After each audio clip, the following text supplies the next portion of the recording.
Nous allons démarrer dans quelques instants, mais nous attendons encore les retardataires.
Bonjour à tous. Les 5 minutes académiques étant à présent passées, je vous souhaite la bienvenue à ce premier webinaire de l'UIA. Webinaire consacré au travail à distance et à la vidéoconférence. J'assurerai cet après-midi avec Marc Gallardeau. Bonjour Marc.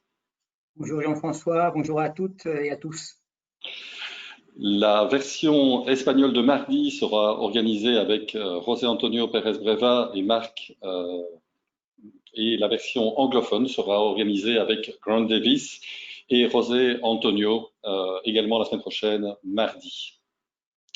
Pourquoi organiser un webinaire? Mais vous vous en doutez, parce que le confinement nous oblige tous à travailler à distance, et c'est sans doute l'occasion que nous avons pour réfléchir à l'usage de ces technologies pour pouvoir travailler de notre domicile, mais peut-être après cette période de confinement, aussi de façon plus confortable, plus habituelle, à distance, avec des clients, ou simplement parce qu'on souhaite rester travailler chez soi. C'est en tout cas dans une période pareille et avec une telle urgence qu'on se rend compte de tout l'intérêt de pouvoir prendre le contrôle à distance de son ordinateur, et c'est sur quoi nous nous pencherons, ainsi que les réunions et les conférences. C'est un premier webinaire. J'espère qu'il pourra vous intéresser. Je vous demanderai d'être indulgent. C'est un galop d'essai. Nous en aurons d'autres, ainsi que je vous l'ai dit. Il y a évidemment des avantages et des inconvénients au travail à distance. Il y a des contingences techniques, peut-être même que vous les expérimentez au quotidien ou dans le cadre de ce webinaire. Entre autres, il nous faut une ligne Internet avec une bande passante suffisante. Nous verrons ces différentes difficultés techniques. Il y a aussi évidemment des avantages aux réunions présentielles. Quand on pense au séminaire de l'UIA, il n'y a pas que ce qu'on y entend, et ça on peut l'entendre avec la visioconférence, il y a aussi tout ce qu'on peut échanger avec les participants, tout le réseautage qu'il peut y avoir. Vous savez également que quand on rencontre un client, pouvoir lire son langage corporel est important. Néanmoins, dans une période comme celle-ci, ces outils ont un intérêt. Ça permet entre autres le travail collaboratif ainsi que nous le verrons. Ça peut permettre également d'améliorer l'accès à la justice puisque nous gagnons le temps et donc l'argent des différents trajets pour parfois des réunions qui ne sont pas très longues. L'impact climatique de ces déplacements doit être pris aussi en compte, donc de multiples avantages néanmoins à la vidéoconférence au travail à distance. Je vais vous proposer peut-être un premier sondage puisque c'est le galop d'essai, je vous l'ai dit, mais dès mardi, nous ferons un webinaire, mercredi, un webinaire le 15 avril sur la question de savoir si on peut se prévaloir du Covid-19 comme un élément de force majeure ou non dans le cadre des contrats. Et donc, est-ce que vous seriez intéressé par ce premier webinaire ou d'autres webinaires? Je vais inviter Colette à lancer ce premier sondage pour que vous puissiez nous dire si ça ne nous intéresse pas du tout, un peu, pour quelle durée. Il vous suffit de cocher un des choix. Dans quelques secondes, nous afficherons les résultats. Et donc, je vous invite à voter. Vous voyez qu'il y a différentes possibilités de délai. Est-ce que vous pensez que 30 minutes, c'est déjà bien suffisant ou est-ce qu'une heure à 2 heures, vous le préférez, ou une demi-journée ou même une journée entière, mais alors évidemment avec plusieurs pauses.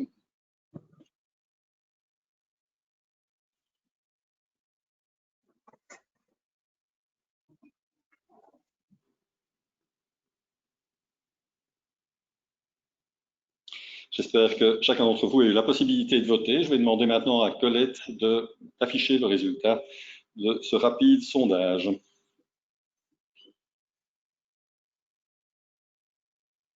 Alors, je vois qu'il y a encore quelques personnes qui votent. Je vous laisse encore quelques secondes avant de fermer le sondage. Voilà. Alors, je ferme le sondage.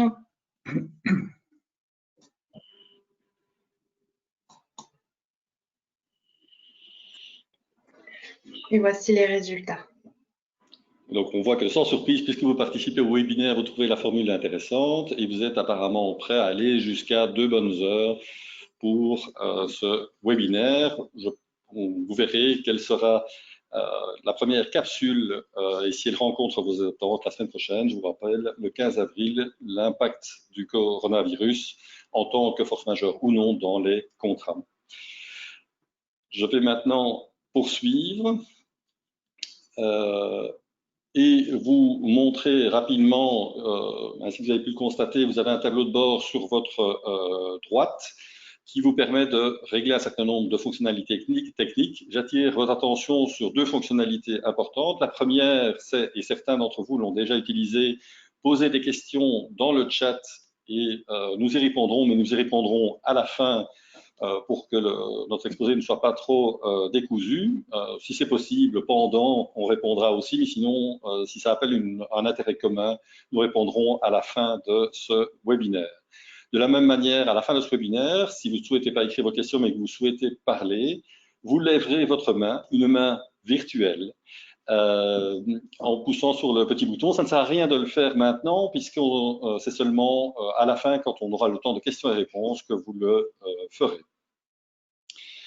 Je vais rapidement vous donner le plan de ce webinaire. Nous commencerons avec Marc par quelques rappels des mesures de sécurité informatique pour passer ensuite sur 3 technologies pour travailler sur un ordinateur fixe à distance. J'apporterai ensuite quelques outils de vidéoconférence, tandis que Marc reprendra la parole pour parler des espaces de stockage et le partage de documents, mais également les suites bureautiques complètes.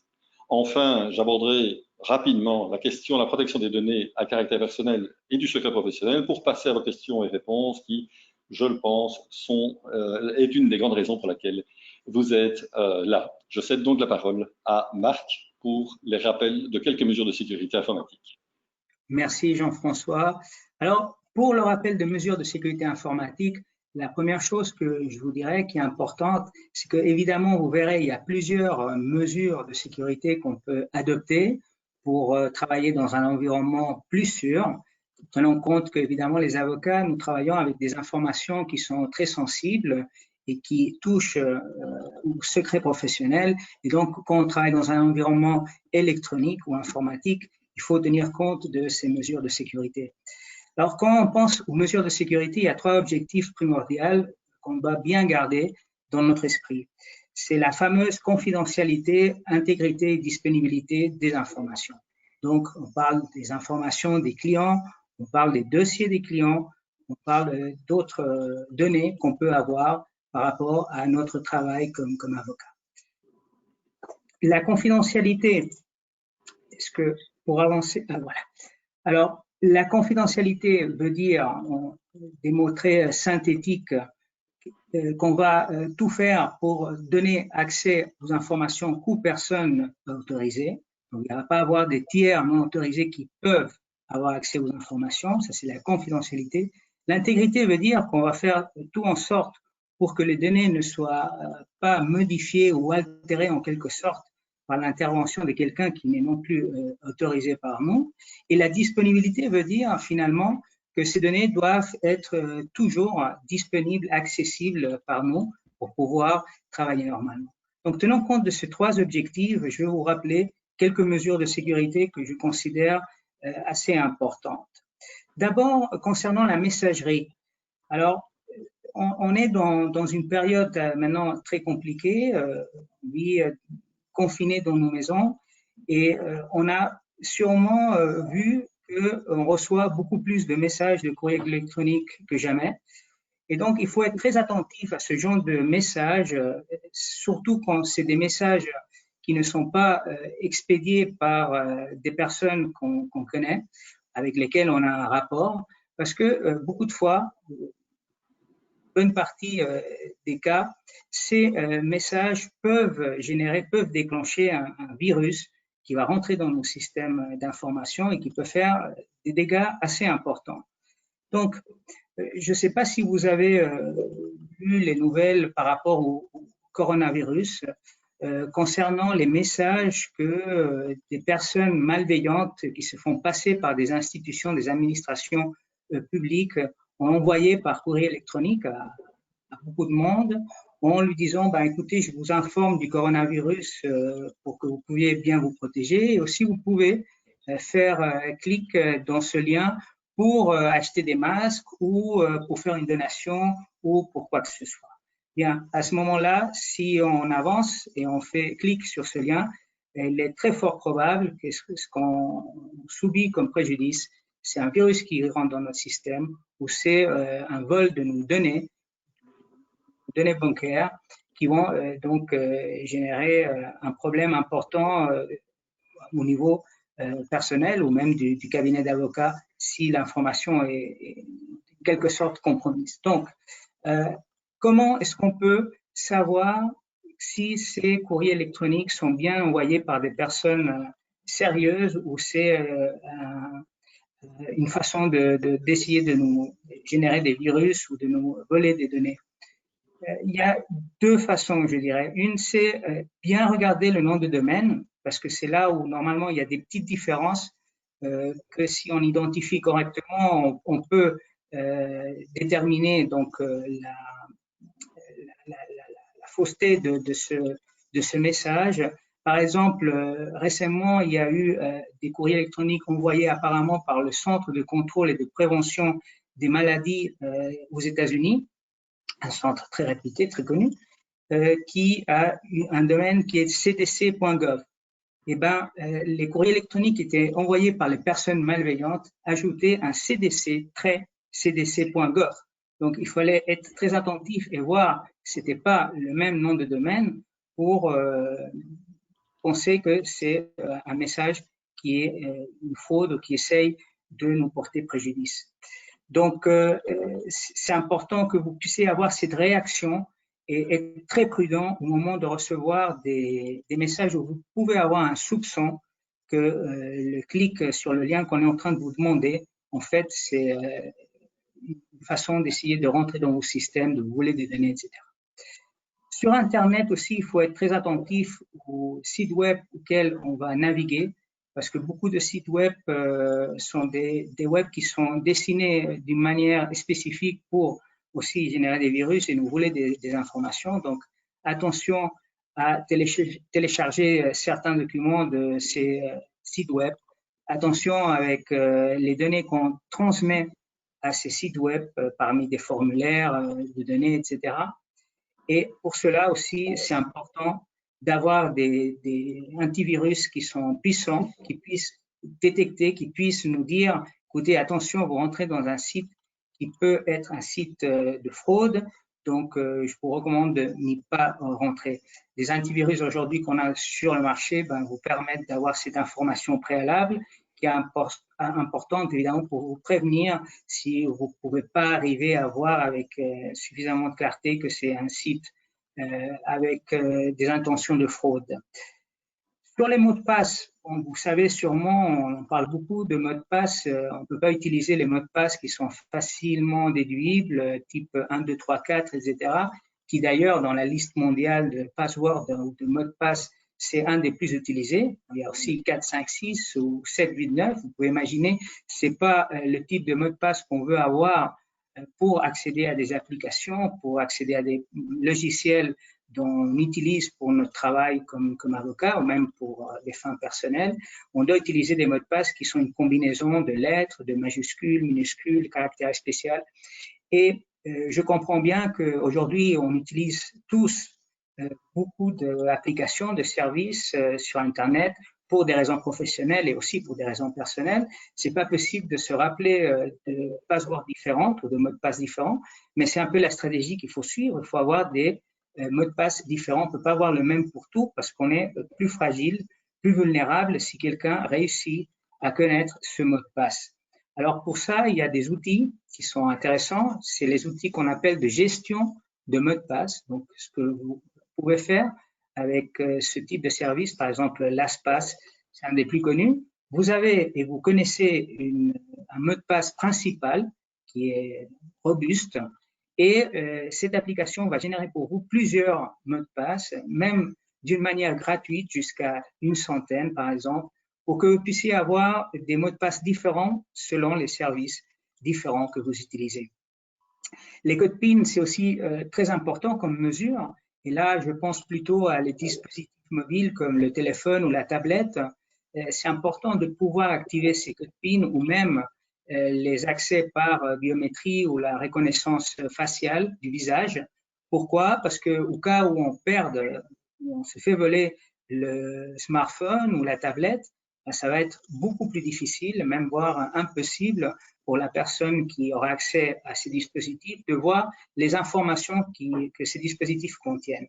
Donc, je sais que ce n'est pas le plus commode parce qu'on doit à chaque fois introduire le PIN ou le doigt ou cadrer bien le visage pour avoir accès au contenu de ces dispositifs, mais je vous assure, s'il y a un problème, c'est une belle mesure de sécurité qu'on peut adopter.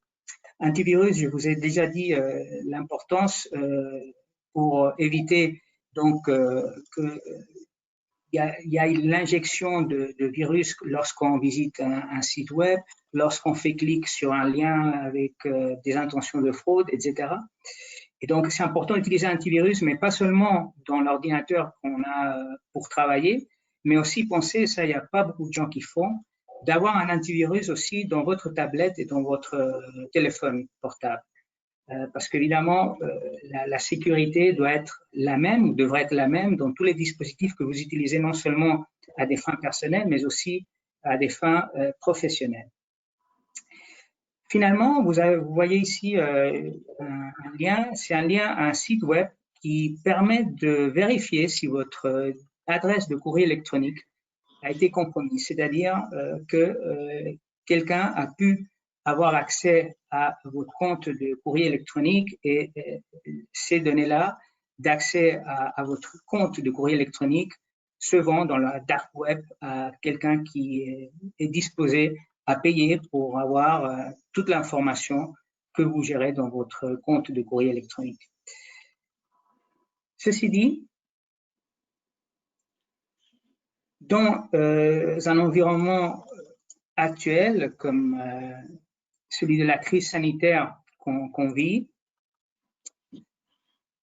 on passe beaucoup plus de temps sûrement à la maison que chez nous, on passe beaucoup plus de temps chez nous qu'au cabinet.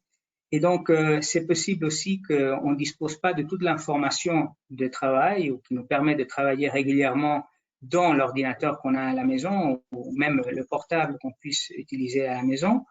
Mais cette information se trouve en sa totalité et on a besoin d'accéder à elle dans ce ordinateur que nous avons au cabinet. Comment est-ce qu'on peut faire pour avoir accès à ces informations qui se trouvent dans un ordinateur dont on n'a pas accès depuis la maison?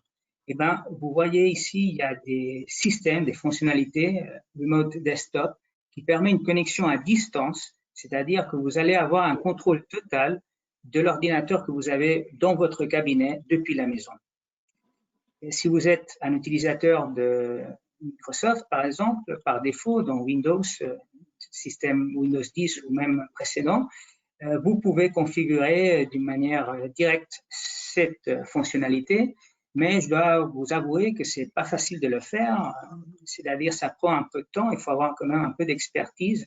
Donc, c'est un système qui permet cette connexion à distance d'une manière assez bonne, assez sécurisée, mais quand même c'est compliqué à configurer et évidemment vous avez besoin de passer d'abord par votre cabinet pour pouvoir faire la configuration dans l'ordinateur de votre cabinet et non seulement l'ordinateur que vous avez à la maison avec lequel vous voulez vous connecter ou à l'ordinateur du cabinet.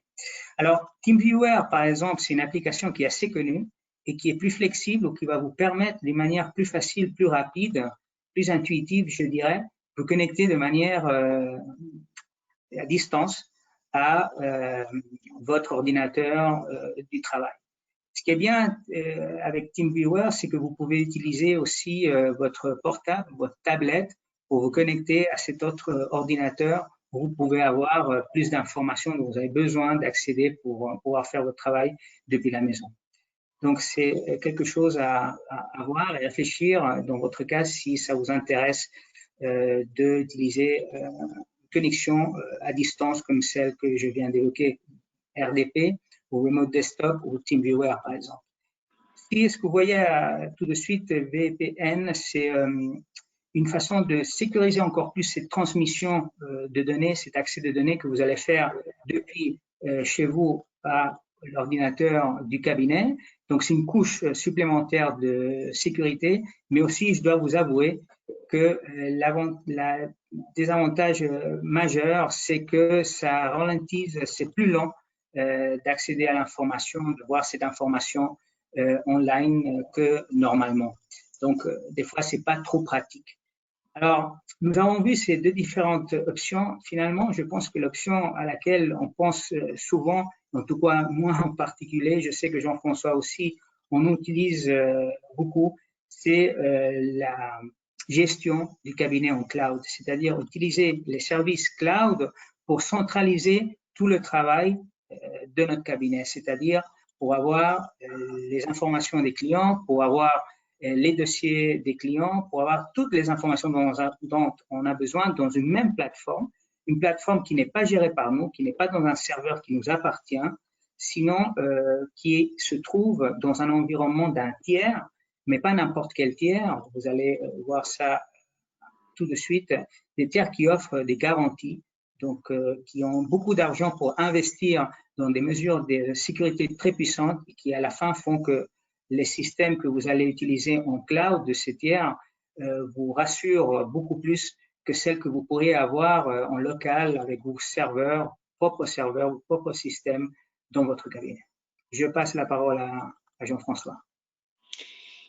Merci Marc. Je vous propose à présent de parler des logiciels de visioconférence qui ont clairement le vent en poupe, puisque par exemple Microsoft Teams a une augmentation de 775% d'utilisation depuis le début du confinement, et donc on voit que ces technologies sont utilisées. On a le sentiment qu'elles sont compliquées à utiliser, ce n'est pas tout à fait exact ainsi que nous allons le voir, c'est assez simple à organiser.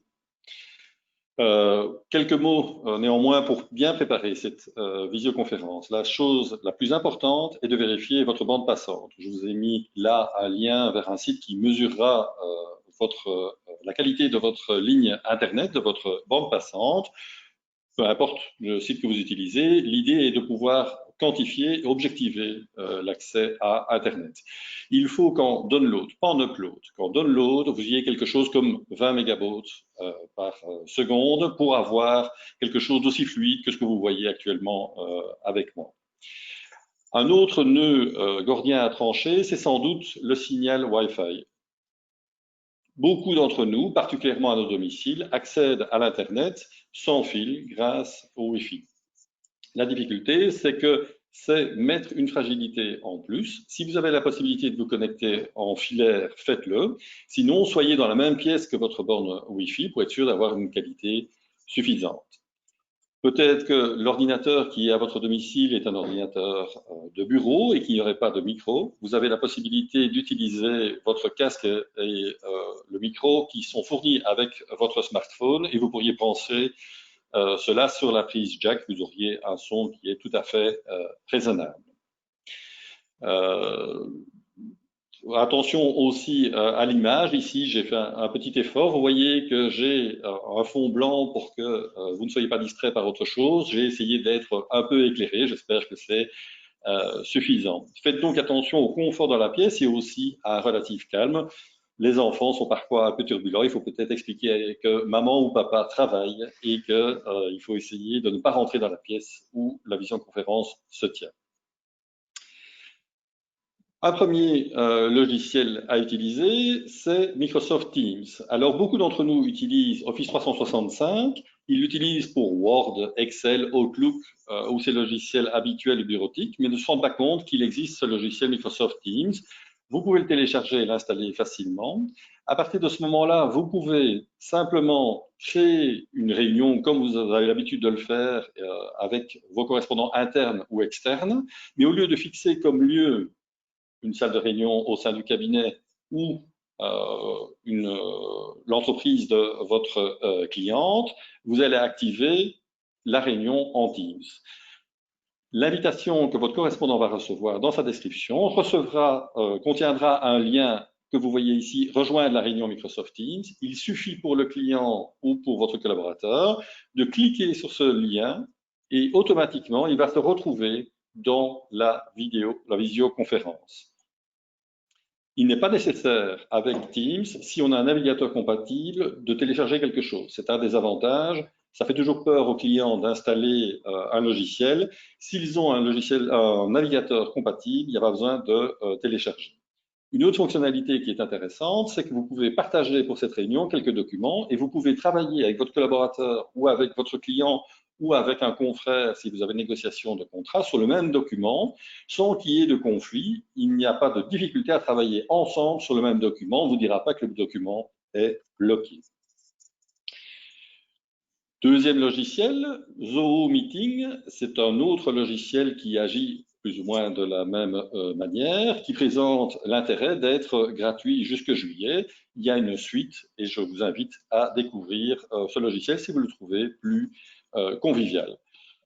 Je vais également vous parler de la visioconférence WebEx qui est organisée par, c'est un logiciel Cisco, il est fort robuste mais fort exigeant en termes de bande passante. Nous l'avons essayé au sein de l'IA pour des réunions et il faut reconnaître que nous n'avions pas tous la ligne Internet suffisante pour le faire, mais je vous le signale pour info.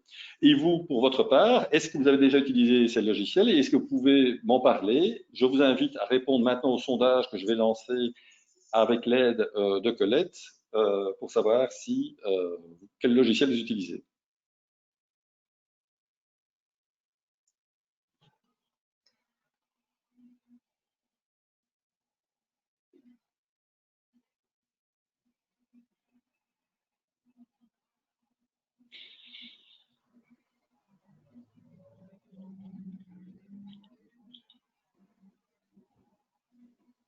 Alors, est-ce que nous avons beaucoup de participants?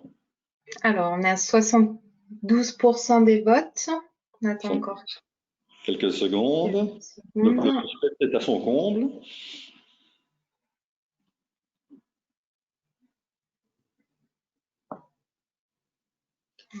On a eu plus de 80% des votes, donc je ferme le sondage. Et voici les résultats. Alors, Voilà, donc, beaucoup d'entre vous utilisent Zoom, Teams et GoTo ont la code. Zoho n'est absolument pas connu et WebEx est un peu utilisé. Merci de réafficher les dias. Vous m'avez évidemment parlé de Zoom. On connaît évidemment ce logiciel qui a le vent en poupe. Il est fort utilisé, mais il est fort contesté aussi. Il a un certain nombre de failles, certaines ont été bouchées, d'autres ne sont toujours pas bouchées. Il y a des problèmes de confidentialité, il y a des problèmes de sécurité. Donc c'est pour ça que nous ne vous parlons pas de Zoom, mais j'y reviendrai à l'occasion des questions juridiques qui sont posées par la protection des données et le secret professionnel. Je vais vous passer maintenant la parole à Marc pour la question des espaces de stockage et de partage de documents. Merci. Alors, concernant le stockage et partage de documents, vous l'avez compris, je suis assez partant des services cloud. Alors, pour mieux comprendre comment ça marche, j'arrive pas à passer la... Ah, voilà, parfait. Alors, quels sont les avantages, pour dire vite fait, de l'usage de services cloud pour le stockage et le partage de documents? Alors, tout d'abord, ce qui est intéressant, c'est que vous pouvez utiliser les services cloud pour faire le stockage d'une grande quantité de documents. Donc, vous verrez même dans des services gratuits, vous pouvez stocker un nombre incroyable de documents. Surtout, nous, notre profession d'avocat, nous ne créons pas des documents qui sont très lourds. Donc, c'est un système qui nous permet de pouvoir stocker vraiment tout ce qu'on génère dans notre cabinet. Ensuite, d'une façon collaborative, on peut partager ces documents et travailler donc avec plusieurs personnes sur ce même document, ce qui aussi a pas mal d'avantages par rapport au système traditionnel de je t'envoie l'email, tu le modifies avec le document joint, etc., tu me le retournes et je remodifie, etc. Ça, c'est plus la façon de travailler efficace aujourd'hui. Donc, il y a la possibilité de faire cette édition en ligne en sachant que le document est unique et est stocké dans le cloud. La synchronisation en ligne est intéressante aussi parce que quand on a les documents cloud, on peut avoir aussi tous ces documents en local, dans le disque dur. Donc, on peut travailler même si on n'a pas de connexion Internet sur notre ordinateur, sur tous ces documents-là. Et une fois on regagne cette connectivité à l'Internet, ben, il va y avoir une synchronisation automatique des documents sur le cloud. Aussi, du point de vue sécurité, je l'évoquais avant, la sécurité qui est associée aux prestataires de services cloud les plus connus, Microsoft, Apple, Google, etc., est hors de question. Je veux dire, ils dépensent beaucoup et investissent beaucoup dans la sécurité de ces systèmes-là et évidemment sont beaucoup plus sûrs que la sécurité qu'on peut avoir dans notre propre système, notre propre serveur, si on dispose de tels systèmes. Et aussi l'avantage, c'est le partage en interne ou en externe. Donc, on peut partager ces documents avec nos collaborateurs en interne ou on peut partager ces documents avec nos clients directement. Et donc, travailler de cette manière collaborative que le cloud nous permet avec nos clients. Ce qui est aussi quelque chose qui est bien vu, bien reçu de la part des clients, ou en tout cas, c'est mon expérience. Ensuite, pour que vous voyez un peu en particulier les différents prestataires de ce service cloud. Alors, si vous êtes utilisateur de Microsoft, il y a OneDrive. Pas besoin d'être utilisateur de Microsoft pour utiliser OneDrive. Vous pouvez être utilisateur d'Apple. Vous n'avez que des Mac dans votre cabinet chez vous, mais vous pouvez utiliser aussi OneDrive. La version gratuite vous permet de stocker 5 gigas d'informations, ce qui est énorme. Il y a une quantité énorme de documents que vous pouvez stocker d'une manière gratuite. Et comme je le dis, d'une façon à distance, vous pouvez partager ces documents et travailler d'une façon collaborative avec vos propres collaborateurs qui seront aussi à la maison ou avec vos clients qui seront à la maison dans ce temps de confinement. Donc, c'est un outil qui est très intéressant. Et là, vous pouvez voir, par exemple, dans l'image, un coffre-fort, ce qui veut dire que même si vous partagez un fichier où il y a plusieurs fichiers, vous pouvez faire qu'un de ces fichiers, le coffre-fort, c'est vous seulement qui pouvez avoir accès à ce document. Donc, c'est absolument sécurisé et vous pouvez faire donc partager uniquement les fichiers que vous voyez, 1, 2 ou les fichiers dont vous avez intérêt à partager avec vos collaborateurs ou vos clients. Alors, la façon de partager est très simple. Par exemple, si vous êtes utilisateur de Microsoft et vous avez comme logiciel de courrier électronique Outlook, OneDrive est intégré dans Outlook. Donc, c'est très facile de pouvoir faire ce partage. Et notre recommandation aussi, c'est de partager le lien qui va faire possible d'accéder finalement au document. Donc, c'est mieux de partager le lien qui va donner accès au destinataire à ce document que tout simplement faire comme on fait normalement, pour dire vrai, c'est de joindre le document au courrier électronique. Parce qu'évidemment, s'il y a quelqu'un qui intercepte ce courrier électronique, c'est plus facile d'avoir accès si le document est joint de manière classique à ce courrier que si on partage cet archive, ce fichier, à travers seulement le link à ce fichier. Alors,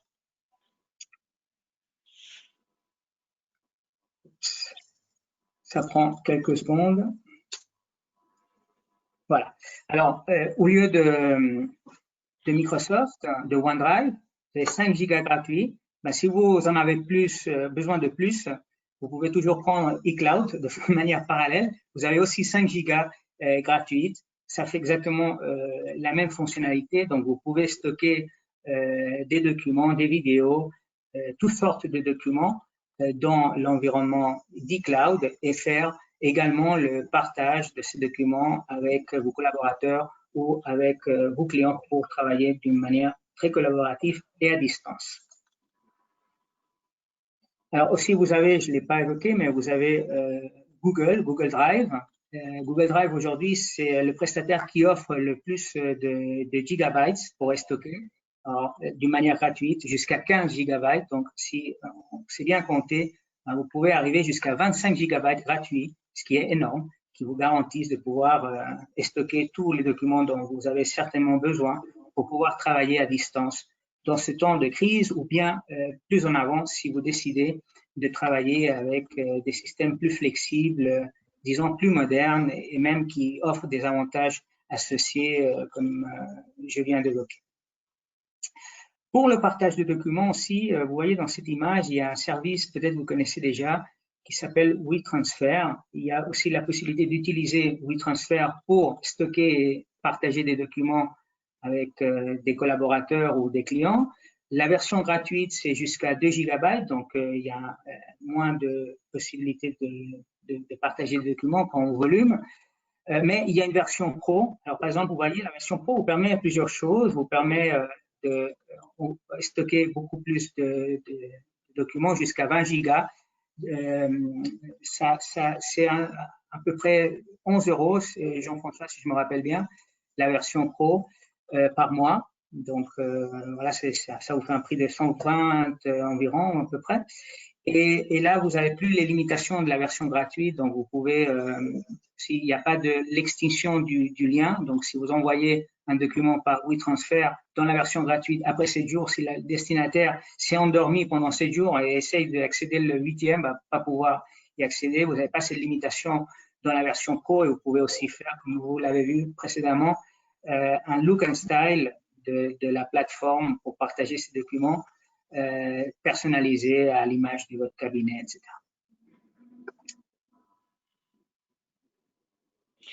Alors, pour les suites bureautiques complètes. Alors, si vous pensez ce qu'on vient de dire, on a parlé de partage, stockage, partage de documents, on a parlé de visioconférence, etc. Si vous additionnez, si vous souscrivez d'une manière séparée, individualisée à ces différents types de services, à la fin, ça peut faire un prix quand même assez conséquent. Alors, par exemple, Webex, c'est 12 € et quelques le système de visioconférence par mois. Bon, ça fait pas beaucoup, mais j'insiste, si vous additionnez à la fin, ça vous fait un coût quand même. Alors, ce qu'on vous propose, c'est de utiliser, par exemple, une suite complète d'un prestataire comme Microsoft. On va essayer d'avancer. Voilà.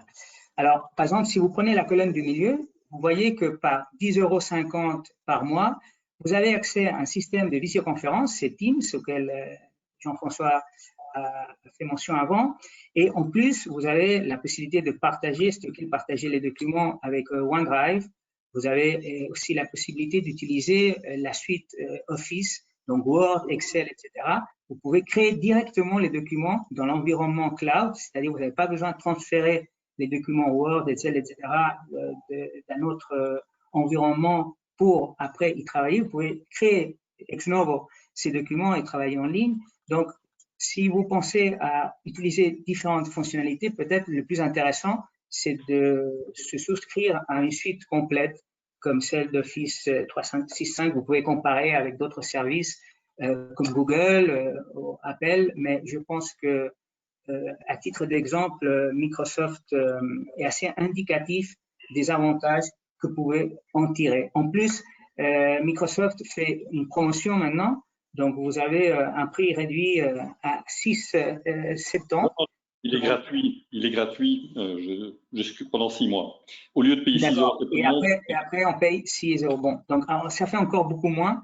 Vous économisez encore plus, donc ça fait encore plus intéressant d'aller à l'option d'utiliser une suite complète comme celle de Microsoft. Et bon, avec ça, tu connais mieux que moi, Jean-François, je n'utilise pas Soho. Ben, il y a une promotion non, sur Soho.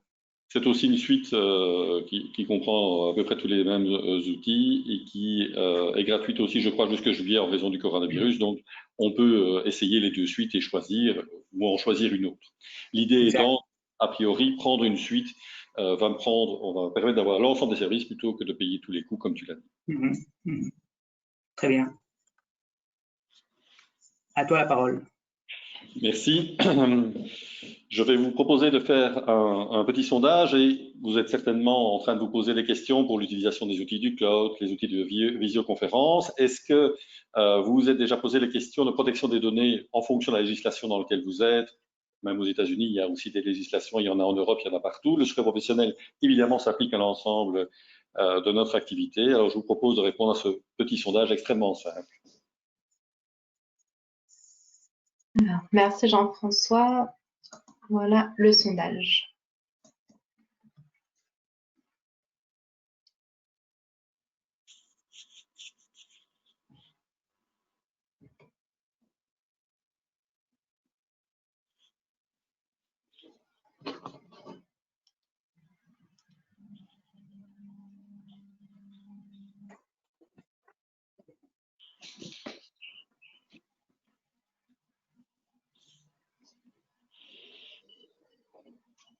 Nous avons un bon pourcentage de vote. Alors, on vient d'atteindre les 80%. Voilà, on a dépassé les 85%, donc on va pouvoir fermer le vote.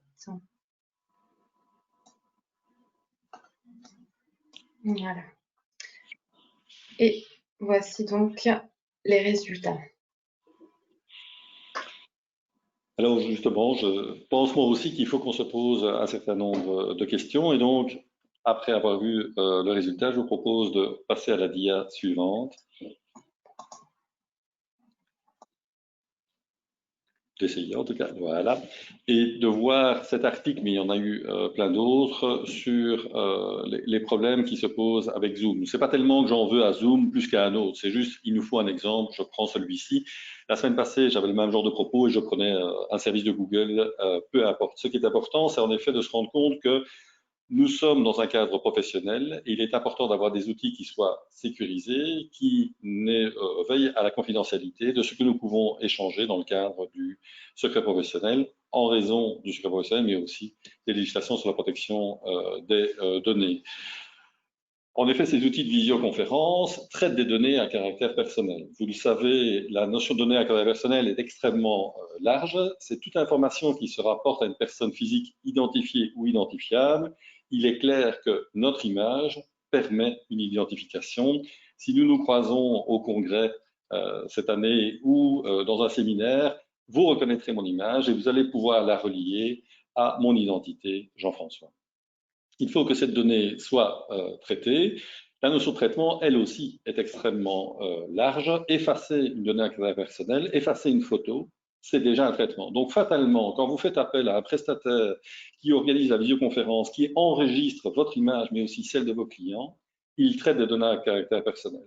Quand vous utilisez un disque dur comme OneDrive ou iCloud dans le cloud, vous traitez également des données à caractère personnel. Donc, il faudra que vous vous penchiez sur la législation relative à la protection des données personnelles dans votre État, puisque on a un webinaire mondial, donc je ne sais pas exactement dans quel État vous êtes, mais vous pourrez vous renseigner. En Europe, et c'est généralement ce qui s'applique pour l'ensemble des législations, il faut alors avoir un niveau de sécurité adéquat. C'est entre autres pour ça que Zoom pose ce problème. On voit qu'actuellement, le chiffrement entre votre ordinateur et l'autre ordinateur n'est pas entièrement assuré. Ça veut donc dire que quelqu'un qui a des compétences, pourrait intercepter votre communication et donc entendre ce qui est couvert par le secret professionnel.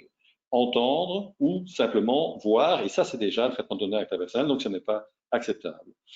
Un autre impératif par rapport aux sous-traitants, puisque ces opérateurs sont pour nous des sous-traitants, ils traitent nos données à caractère personnel pour notre compte parce que nous n'avons pas les capacités technologiques de le faire. Ces sous-traitants, nous devons être liés avec eux par un contrat. Ce contrat doit contenir des mentions contractuelles obligatoires et donc il va falloir faire appel à des sous-traitants qui vous offrent ces mentions contractuelles obligatoires. Et vous aurez peut-être vu que nous ne vous avons pas parlé de Hangout, de Skype, de certains de ces logiciels qui pourtant sont très connus. Pourquoi? Parce qu'ils s'adressent aux consommateurs. Et donc les consommateurs n'ont pas besoin d'avoir ces mentions contractuelles obligatoires, contrairement à vous, chers confrères, qui êtes des responsables de traitement et qui faites des traitements dans un cadre professionnel. Donc, il faut pouvoir avoir des outils professionnels, c'est ceux dont on vous a parlé. Je vous montre par exemple le site de WeTransfer. Il y a la possibilité sur cette page d'aller chercher le contrat de sous-traitance dont vous avez besoin pour être en conformité avec le RGPD ou avec d'autres législations. Ils ont aussi des conventions qui se conforment, en tout cas qui se conforment à la législation californienne par exemple. Et quand vous allez à la page suivante, vous pouvez remplir le contrat avec vos données,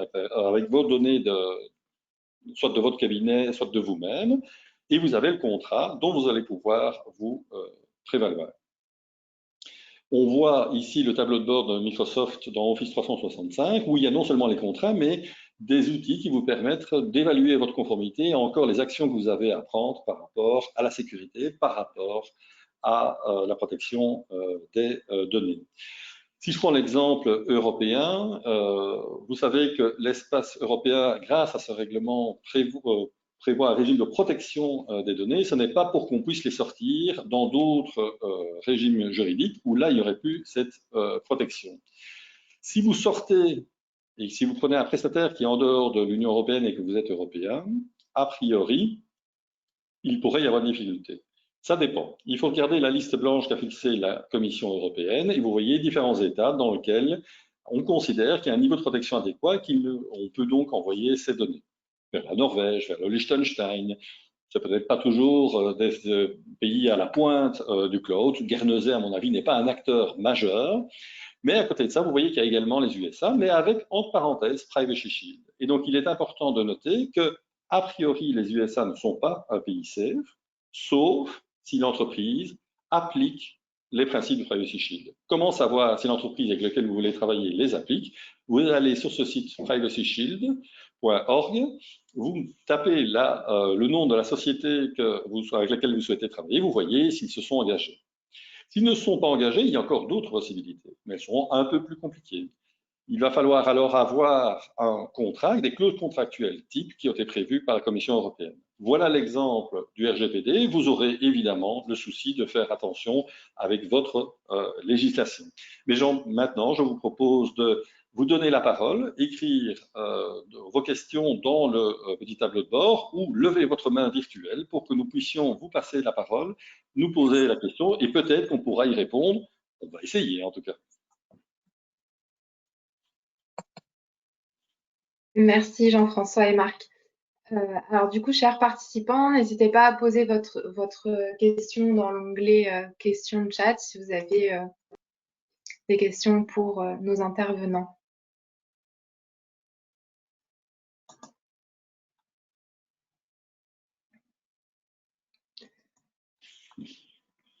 sont tous en train de se souscrire à un service cloud.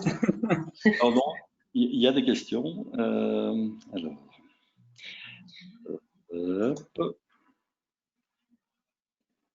Alors, vous disposerez bien du PowerPoint en fin de webinaire. Il vous sera envoyé par email. On n'a pas compris le nom ou les applications pour gérer le mot de passe. Est-ce que tu peux répéter le nom du logiciel pour gérer les mots de passe? C'est LastPass, L-A-S-T-P-A-S-S. Il y a aussi OnePassword. Il y a plusieurs logiciels. C'est le service le plus connu, réputé, qui offre plus de garanties. Il y en a d'autres, mais moi j'utilise LastPass par exemple et ça fonctionne mille merveilles. Avez-vous un retour sur Starleaf? Moi, je l'ai utilisé une fois, ça s'est bien passé. Il est sans doute un peu moins utilisé que ceux dont on a parlé, mais je ne sais pas quelle est ton expérience, Marc. Non, moi je ne l'ai pas utilisé. Je peux pas vous dire. Moins utilisé, me semble-t-il. Alors, Blue Jeans, je n'ai jamais entendu parler de ce logiciel.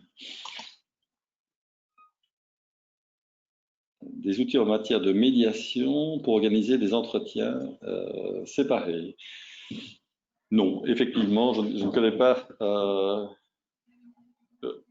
J'imagine qu'alors il faut avoir deux. On peut avoir deux vidéoconférences en même temps. Donc, il est possible de créer un deuxième rendez-vous parallèle.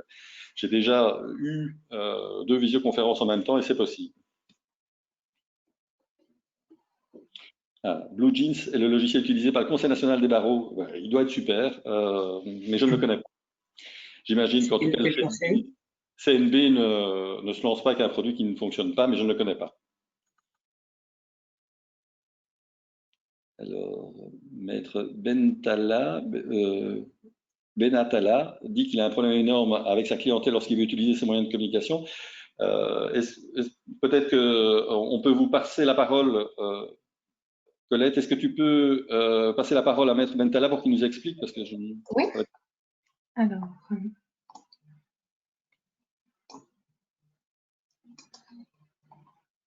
On va essayer de vous passer la parole. Vous devrez peut-être autoriser votre micro. Le logiciel va peut-être vous demander d'autoriser l'accès à votre micro. Il faut dire oui, sinon vous n'arriverez pas à parler. Alors, excusez-moi, je cherche juste dans la liste.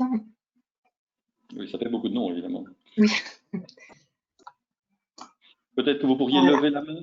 Ah, voilà. Alors, voilà. Maître Benatala, est-ce que vous avez autorisé votre micro? Est-ce que vous arrivez à parler?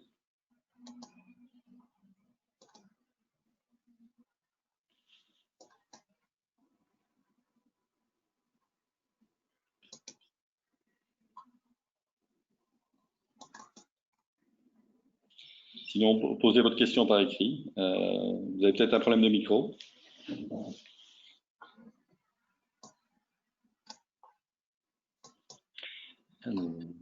Faites-nous part de votre expérience avec Teams. C'est l'outil que j'utilise avec mon équipe. Donc, pour les webinars, nous utilisons GoTo.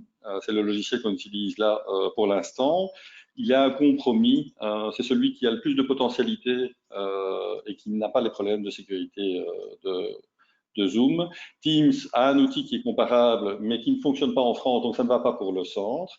Par contre, pour mes réunions d'équipe, et j'en ai deux chaque matin et j'en ai avec mes clients tous les jours, je n'ai jamais eu de problème avec Microsoft Teams, qui, je trouve, est assez fiable. C'est surtout ça que je trouve important. Alors, pour être un peu plus convivial, ils sont en train d'améliorer. Il y aura quelques fonctionnalités intéressantes qui vont sortir ce mois d'avril dans le cadre d'une grosse mise à jour qu'ils vont faire. En tout cas, moi, j'aime bien l'outil.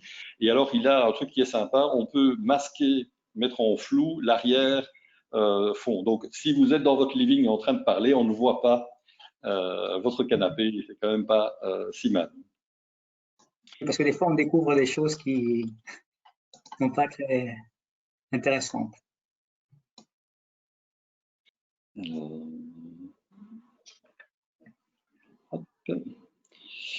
Suite Microsoft et autres, comment a-t-on la preuve qu'il n'y a pas de transmission de données à des fins publicitaires ou à des autorités de surveillance? Alors, c'est difficile d'avoir la preuve. En effet, il y a régulièrement des gens qui vérifient. C'est comme ça que Zoom a été pris. Ce que je sais pour Microsoft, c'est Marc et moi connaissons le directeur européen, le directeur juridique européen. Il a engagé une centaine de personnes pour être en compliance avec le RGPD. C'est dépenser beaucoup d'argent pour aller faire des bêtises après. Et d'autres opérateurs sont sérieux. Maintenant, les opérateurs sont extrêmement transparents. On a parlé de Google Drive tout à l'heure. Pour ma part, je ne l'utiliserai pas parce qu'ils vous disent qu'ils peuvent accéder à vos données pour faire de la publicité et qu'a priori, ils ont le droit d'aller voir vos données. Et donc là, la contrepartie de la gratuité, c'est le fait que vous avez moins de confidentialité. Mais donc, à partir du moment où c'est payant, et Google propose une suite qui s'appelle Google Suite, et là où vous payez, ils prennent l'engagement qu'il n'y a pas de communication à des tiers. Maintenant, il y a les régimes juridiques qui peuvent l'imposer. Aux États-Unis, on sait qu'il y a le Cloud Act qui pourrait amener à ce que l'administration américaine puisse accéder à nos données. C'est pour ça qu'avoir un engagement complémentaire de l'opérateur est important. Si on prend WeTransfer, ils prennent l'engagement que les données européennes ne sortiront pas de l'Europe et elles sont basées à Amsterdam. Pour Microsoft, ils prennent l'engagement que les données ne sortiront pas d'Europe, elles resteront en Europe. Donc, on a dans cette mesure une certaine confiance qu'on peut avoir. Avez-vous un programme approprié pour améliorer l'utilisation de logiciels pour le pays d'Afrique? Et c'est vrai que la difficulté, c'est vraiment la bande passante. Et c'est vrai que selon les pays en Afrique, pour ce que j'ai pu utiliser, c'est pas très égalitaire. Je sais qu'au Rwanda, il y avait de la fibre optique. Parfois, quand je suis à Gombe, à Kinshasa, c'est parfois un peu plus aléatoire. En tout cas, la bonne technique pour essayer d'économiser la bande passante, c'est de couper la caméra et le micro quand on n'utilise pas et qu'on est en train d'écouter. Peut-être que utiliser simplement le partage d'écran, qui est beaucoup moins consommateur que la vidéo, est aussi une bonne idée, mais c'est vrai que ça consomme beaucoup de bande passante. C'est pour ça que je vous ai dit tout à l'heure, WebEx, je n'utiliserai pas ça en Afrique. Et dans plein de pays, c'est fort lourd. Quant aux suites bureautiques, il existe K-Drive Suisse, LibreOffice, CritchPad par exemple. Alors oui, c'est certainement donc je ne connais pas K-Drive Suisse, LibreOffice, je l'utilise aussi. Maintenant, ne perdez pas de vue que l'objet que nous avions ici était entre autres la visioconférence, et à ma connaissance, dans LibreOffice, ça n'est que des logiciels de bureautique. Il n'y a pas de logiciel de visioconférence en livre, même si, à titre personnel, je suis assez pour les logiciels libres.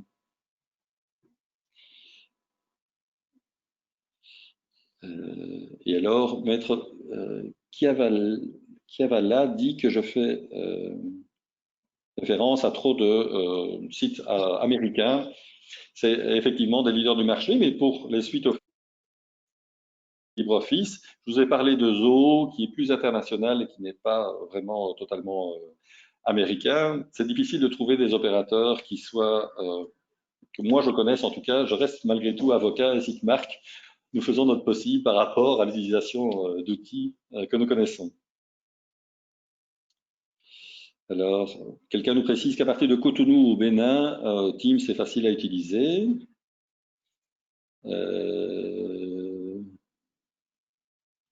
Voilà.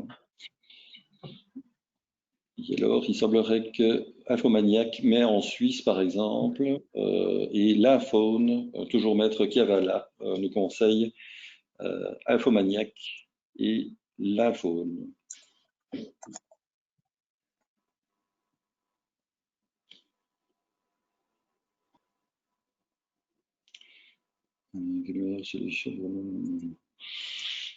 Voilà. La meilleure solution, c'est à vous de voir. Je trouve qu'en tout cas, à partir du moment où on paye déjà Office 365, autant utiliser Teams. Si on ne l'utilise pas, on peut essayer Zoho. Sinon, la suite Google G Suite, pas la gratuite, celle où on paye mais qui n'est pas très chère, vaut peut-être la peine aussi d'être examinée. Il y a évidemment la puissance de Google et quand on paye, on ne cède pas ses données.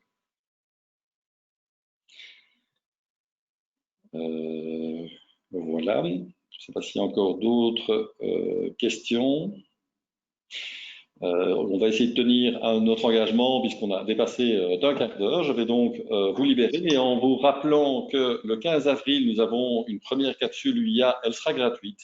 Elle portera sur la force majeure. Est-ce que le coronavirus est un cas de force majeure? Oui ou non?